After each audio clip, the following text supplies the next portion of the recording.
தற்போது தொடர் மழை காரணமாக சாத்தனூர் அணையில் இருந்து 5000 கன அடி தண்ணீரானது திறக்கப்பட்டிருக்கக்கூடிய அண்மை நிகழ்வை நாம் பார்த்து வருகிறோம். திருவண்ணாமலை மாவட்டம் சாத்தனூர் பகுதியில் தென்பெண்ணை ஆற்றின் கரையோரம் உள்ள மக்கள் பாதுகாப்பான இடங்களுக்கு செல்ல நீர்வளத்துறை தற்போது எச்சரித்திருக்கிறது. திருவண்ணாமலை மற்றும் சுற்றுவட்டார பகுதிகளில் தொடர் மழை காரணமாக சாத்தனூர் அணைக்கு நீர்வரத்தானது அதிகரித்திருக்கிறது.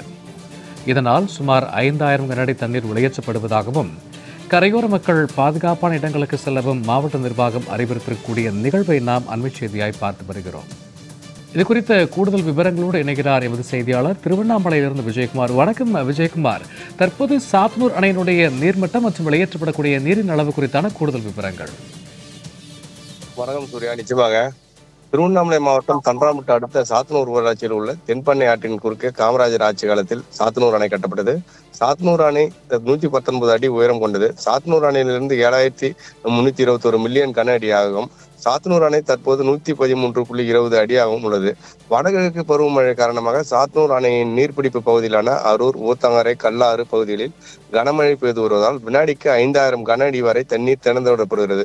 இதனால் தென்பெண்ணை ஆற்றின் கரையோரம் உள்ள மக்கள் பாதுகாப்பான இடங்களுக்கு செல்லுமாறு நீர்வளத்துறை சார்பில் எச்சரிக்கை விடப்படுகிறது.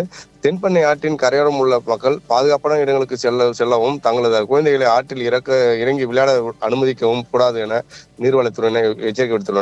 அதோடு மட்டும் இல்லாமல் சாத்தனூர் அணையிலிருந்து திருவண்ணாமலை, விழுப்புரம், கள்ளக்குறிச்சி ஆகிய 3 மாவட்டங்களில் உள்ள விவசாயிகளின் 50,000 ஏக்கர் விவசாய நிலங்கள் பாசன வசதி பெறும் வகையில் தற்போது அணையிலிருந்து உபரி நீர் 5000 கன அடி வீதம் திறந்துவிடப்படுவதால் விவசாயிகள் மகிழ்ச்சி அடைந்துள்ளனர். சாத்தனூர் அணையினுடைய நீர்மட்டம் மற்றும் தண்ணீர் திறப்பு குறித்த கூடுதல் விவரங்களுக்கு நன்றி விஜயகுமார்.